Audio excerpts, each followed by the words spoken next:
The Z Fold 7, which has all the additional features we desired, is Samsung's next big gamble. Samsung, however, is going to face a significant issue. Even though we've only seen a glimpse of it, the Z Fold 7 is receiving all new features. However, Samsung is unable to change the Galaxy Z Fold 7's pricing this time. According to sources early this year, Samsung plans to keep the Z Fold 7's price at $1,899, the same as the Galaxy Z Fold 6. After that, there is a tariff drama, and we discussed raising the price of the inexpensive selection. Then, Donald Trump imposed a 90-day halt. Trump, however, has once more declared fresh 25% tariffs on Samsung and Apple phones manufactured outside of the US, much like an Android phone manufacturer. Pricing for the Galaxy Z Fold 7 and Z Flip 7 will increase dramatically as a result.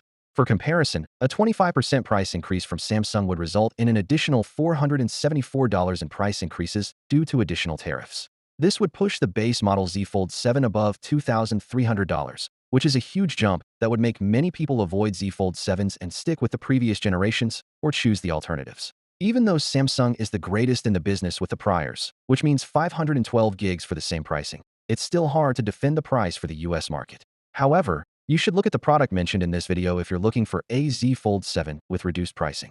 The Z Fold 7's cameras are practically confirmed, albeit not many people were discussing this. Allow me to give some helpful information. I think the Z Fold 7 will likewise perform remarkably well with the same 200-megapixel sensor, given the performance of the Galaxy S25 Edge with the same sensor. About the damage units of the Galaxy Z Fold 7, we now have further details. Samsung will release 3 foldable phones this year, not just 2, and a trifold phone is not on the list. The Galaxy Z Fold 7 and Z Flip 7 will make their debuts this year, along with the Fan Edition Z Flip 7. This is Samsung's thinnest foldable phone, with a substantially wider cover display and a larger inside display than prior models. However, more information regarding the live demo units was not provided by the source. Finally, what are your thoughts about it?